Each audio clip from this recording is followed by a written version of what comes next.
Olá pessoal, tudo bom com vocês? Sejam muito bem-vindos ao meu canal. Para quem não me conhece, meu nome é Aline do Prado. Por favor, deixe um joinha, isso é muito importante para a divulgação do vídeo. E se você não for inscrito ainda, por favor, se inscreva aqui embaixo.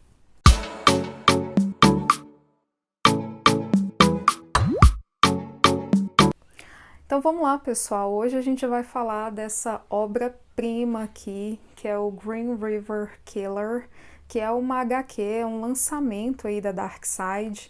Quem assistiu meu vídeo de compras da Darkside, o último que eu postei aqui no canal, deve ter visto que eu esperei bastante tempo, eu esperei quase um mês depois que eu tinha comprado na pré-venda para receber essa belezura aqui, e eu quero dizer para vocês que valeu super a pena.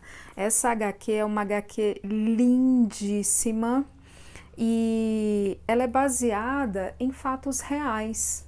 Então, sobre o que se trata essa HQ? Essa HQ ela fala sobre o assassino de Green River, que foi um dos maiores serial killers que os Estados Unidos já presenciaram. E é muito louco porque os Estados Unidos eles tinham vindo, né, ali do Ted Bundy, que é um serial killer também bem notório que os Estados Unidos presenciaram, e aí depois veio o Gary Ridgway, e esse cara, gente, ele matou, que ele confessou, ele matou 71 mulheres, que ele confessou. Que ele foi condenado por 48 crimes. Então, ele sempre ia lembrando, ele sempre ia falando, até recentemente, assim, alguns anos atrás, ele ia lembrando e falando onde estava tal corpo de tal pessoa.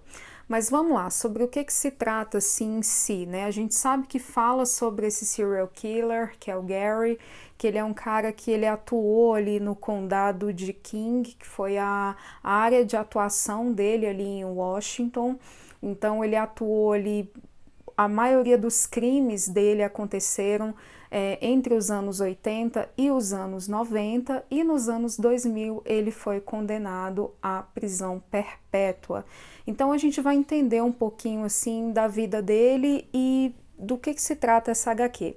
Essa HQ ela não foca nos crimes em si, ela não foca na história do Gary, tá? Quem que ele foi na infância, os 3 casamentos que ele teve, porque ele foi casado 3 vezes, ele teve um filho.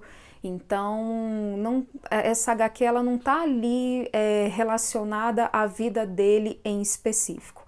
Essa HQ ela está voltada para o ponto de vista do detetive ali da época que estava à frente do caso, que é o Tom Jensen, e essa HQ ela foi escrita pelo Jeff Jensen, que é o filho, né, do Tom, e a ilustração foi feita pelo Jonathan Case. Então nós temos aqui, né, ela foi escrita pelo Jeff e a ilustração é do Jonathan. E aí, essa HQ ela se passa, né, entre flashbacks e os dias atuais.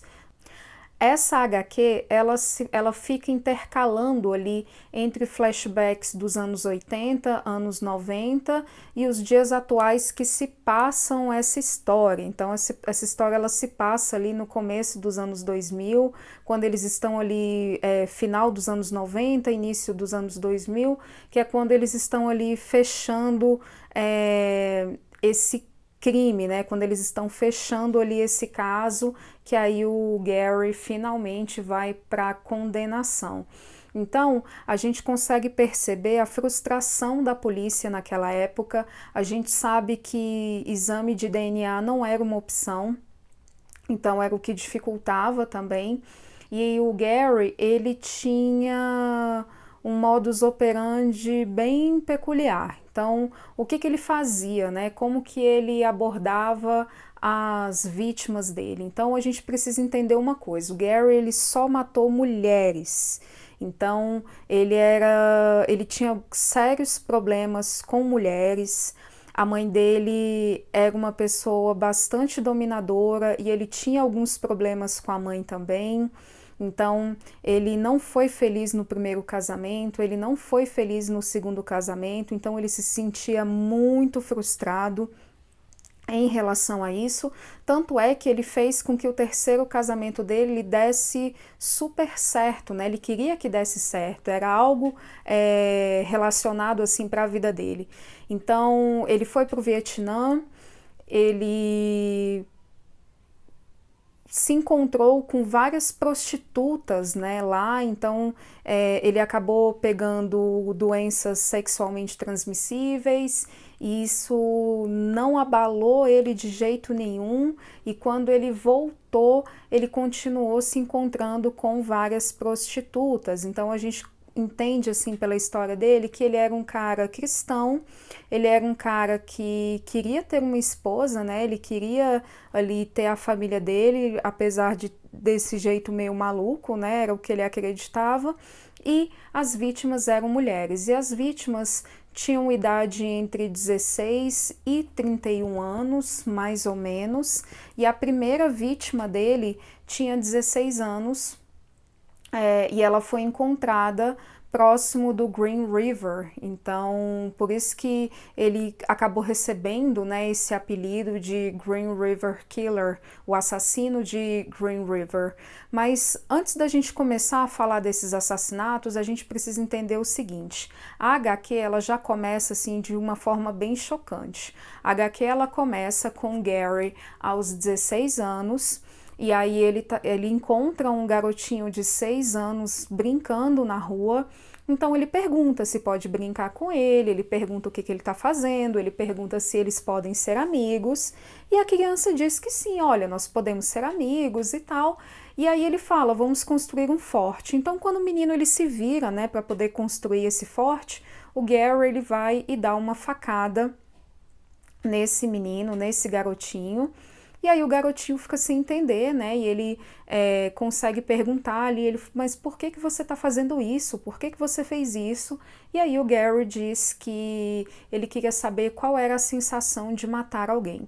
Então pronto, a HQ ela já começa dessa forma, né? Então ela já começa de uma forma bem impactante, e aí depois a gente vai intercalando entre os anos 80, 90 e início de anos 2000, que é quando está acontecendo todo o processo, e a gente vê tudo isso nessa HQ pela perspectiva do Tom, que era o investigador da época. Então a primeira vítima dele foi essa moça de 16 anos, que foi encontrada ali no Green River, e ele começou a matar essas mulheres de forma frequente, né? Então ele fazia isso com muita frequência, e o que é mais louco é que ele abordava essas prostitutas porque eram mulheres que não iriam resistir tanto em entrar no carro dele ou sair com ele, ou então ele usava o filho para atrair mulheres, para dizer que ele era um cara confiável. Então, ou era uma foto do filho, ou eram brinquedos do filho no carro. Chegou até dele levar o filho, abordar uma mulher, ir para essa mata, para essa floresta, ele deixar o filho esperando no carro e matar essa mulher. E aí ele matava essas mulheres com asfixiadas, ou com as mãos, ou usando cinto, ou usando um pedaço de tecido. Teve uma moça que foi morta com a própria calcinha, né? Ele usou a calcinha da moça para poder asfixiar. Então, às vezes, ele fazia sexo com essas moças, né? Ele transava com essas moças, e aí logo em seguida ele as matava. Ele chega a dizer também que ele matou uma mulher porque ela não queria fazer certas coisas que ele queria fazer, ou então ele matou uma outra mulher porque ela estava com pressa e ela não poderia dar tanta atenção para ele ali naquele momento. Então a gente percebe como que a cabeça dele funcionava em relação às mulheres. Ele tinha um problema seríssimo, ele tinha grandes problemas com elas, e nem sempre ele enterrava os corpos, então ele deixava lá os corpos e aí depois ele voltava e praticava necrofilia. Então era algo que ele praticava com frequência. E aí ele disse, né, para a polícia, ele disse para o Tom, disse para os investigadores, para os detetives, que ele praticava, que ele começou a enterrar os corpos para evitar praticar essa necrofilia. Só que ao mesmo tempo ele pensava assim, que se ele fosse transar com essas mulheres mortas, não teria problema nenhum, ninguém estaria vendo, ninguém ia encher o saco dele, ninguém ia reclamar com ele ia lá, fazia e ia embora. Então ele tinha uma tara muito grande em relação a isso e algumas mulheres eram enterradas, outras mulheres não, e os corpos eles eram encontrados ali mais ou menos ali na mesma área, então próximo ali tinha um aeroporto, tinha esse rio, então era mais ou menos ali. Tinham mulheres que ele levava para a mata e tinha mulheres que ele levava para a casa dele. Quando ele levava para a casa dele, ele matava na casa dele, depois colocava na caminhonete, ia colocar o corpo ali próximo do aeroporto, próximo do rio, ou então ele já matava as mulheres por ali mesmo. Então a gente tem a polícia, né, na perspectiva do Tom nessa HQ, tentando desvendar, tentando descobrir. Então como que foi na época dos anos 80, a polícia esteve perto de prender ele algumas vezes e eles ficam até frustrados em relação a isso. Como que eles chegaram tão perto, né? Ele fez um teste de polígrafo lá nos anos 80 e ele passou no teste, então ele foi liberado porque não tinham provas ali contra ele. Então a gente percebe que a polícia foi falha em algumas situações, não tinham os recursos que nós temos nos dias de hoje, como o DNA, por exemplo, e a gente tinha essa mente aí criminosa, a gente tinha esse cara aí que ele era bastante dissimulado. Tanto é que a polícia, ela comenta, né, que esse cara, esse assassino em série, ele é o novo Ted Bundy, que é aquele serial killer super famoso, tem documentário dele na Netflix, tem livro dele pela Dark Side, tem muito material sobre o Ted Bundy, que é um dos serial killers mais famosos dos Estados Unidos, e esse serial killer, ele foi chamado, né, para poder a polícia tentar entender um pouco como que funcionava ali a mente do Green River Killer. E o Ted Bundy, de fato, ele ajudou, ele explicou algumas coisas, ele falou como que funcionava a mente dos serial killers, mas acabou meio que não dando em nada, assim, não teve muito avanço ali para a polícia. Então a gente percebe como que as pessoas estavam desesperadas ali, como que a polícia estava enlouquecida para poder prender esse cara. E essas moças iam sumindo. Então, geralmente, moças que tinham fugido de casa, moças descritas como moças rebeldes, prostitutas, e essas moças simplesmente sumiam. Algumas foram encontradas, outras não. Então, é muito interessante porque quando o Tom, né, depois de bastante tempo, o Tom chama ele ali, eles vão visitar aquela área para poder descobrir aqueles corpos, para poder saber se tem mais alguma mulher enterrada por ali. Então ele fala, mas aqui tem alguém aqui. Aí a polícia vai lá e não acha nada. Ele, não, mas não é aqui, eu acabei de me lembrar, não é aqui, é lá no outro lugar. E aí eles ficavam rodando assim e encontraram poucos corpos e o Tom ele ficou bastante frustrado em relação a isso, até que a gente consegue perceber que a polícia e o Gary, eles fizeram um acordo. Então, assim, ele ia ser condenado, né, à pena de morte, então ele estava no corredor da morte, só que ele fez um acordo, né, se ele contasse mais, se ele dissesse onde estavam determinados corpos, ele seria destinado, né, para a prisão perpétua. Então, ele ficaria lá em prisão perpétua e não morreria porque ele não queria morrer de fato, né? Tanto é que a terceira esposa dele, ela ficou bastante chocada, ela não acreditava que ele fosse esse monstro todo, ela dizia que ele era um cara super amoroso, que ele era um cara super...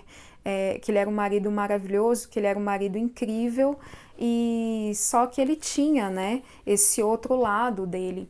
E aí é muito interessante que aqui no final da HQ a gente tem um desfecho, né? Aí diz o seguinte: em 5 de novembro de 2003, Gary Ridgway foi formalmente acusado de 48 homicídios. Meu pai chorou quando os nomes das vítimas foram lidos em voz alta. Em 18 de dezembro de 2003, Ridgway foi condenado à prisão perpétua. Semanas depois, meu pai parou de fumar. Era uma coisa interessante assim, né? O Tom, ele não conseguia parar de fumar em nenhum momento. E aqui quem está narrando é o filho do Tom. Das 48 condenações, 4 foram por mulheres descobertas durante o processo das entrevistas, em função de informações que Ridgway forneceu. Então, alguns corpos ainda foram encontrados depois. O Ridgway, ele acabou sendo condenado à prisão perpétua. Essas famílias tiveram ali justiça, essas famílias tiveram ali um ponto final. Ele conseguiu se livrar do corredor da morte por conta desse acordo que ele fez com a polícia, e foram muitas vítimas. É muito incrível assim como que esse cara ele conseguiu matar tanta gente. Então, só que ele confessou foram 71 mulheres. Acredita-se que ele tenha matado muito mais, umas 90 mulheres. Ele foi condenado, né, a 480 anos de prisão por esses 48 homicídios. Então a gente percebe como que esse cara era um maníaco, como esse cara era um monstro, e como que esse cara era bizarro, assim, como que ele tinha problema com as mulheres, essa questão de transar e matar em seguida, ou então ele voltar lá depois para praticar necrofilia com aqueles corpos, porque ninguém ia encher o saco dele. Então, assim, esse cara, ele é um completamente lunático, né? Eu vou colocar aqui a foto de como que ele tá nos dias de hoje. Ele continua preso, ele tem lá pelos seus 70, 71 anos, mais ou menos, se eu não me engano. Então, eu vou colocar aqui a fotinha dele. Ele continua preso, né? Ele tá lá em prisão perpétua, e é muito triste, né? Saber o destino que essas mulheres tiveram, as famílias dessas mulheres, como que isso abalou aquela região nos Estados Unidos, e é muito triste. Essa HQ, ela é uma HQ bem interessante assim de ser lida. Ela tem um traço assim, ó, em preto e branco. Essa HQ ela é muito bonita. Ela tem um traço em preto e branco, ela é bem interessante, é muito legal de ver o ponto de vista dos detetives, o ponto de vista da polícia. Então a gente tem aqui o Jeff falando também que o pai quase não comentava sobre esse caso, e as poucas informações que ele e a família estavam sabendo foram tiradas do pai dele com muita dificuldade, e aí ele reuniu, né, essas informações e acabou colocando aqui nessa HQ do Green River Killer.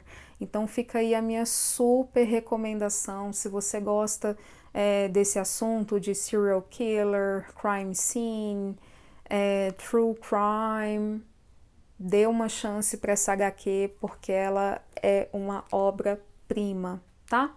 E eu vou deixar o link aqui embaixo, onde você pode encontrar essa HQ, então você pode comprar ela através do meu link na Amazon. Então, se você comprar pelo meu link, você estará ajudando o canal de forma financeira. Eu vou deixar aqui o link da Dark Side também. Se você comprar essa HQ por lá, você recebe como brinde, você recebe como brinde essa fitinha aqui, Crime Scene, da Dark Side. Então vem junto com essa HQ. É uma HQ em capa dura, é excelente para quem gosta, para quem coleciona esse tipo de HQ, esse tipo de história, ok? A capa é bem bonita também, ó, a gente tem em preto e branco, a fitinha do Crime Scene em amarelo e preto, uma HQ lindíssima, essa é a parte de trás, a folha de guarda dela, é um material muito bonito. Então é isso, fica a minha super recomendação para vocês. Leiam Green River Killer e depois me contem aqui nos comentários o que vocês acharam, se vocês gostaram. Lembre-se, né, se você não estiver num bom momento, eu não recomendo a leitura, mas se você quiser como entretenimento, eu super recomendo, ok? Então é isso, um beijo para todo mundo e até a próxima. Tchau!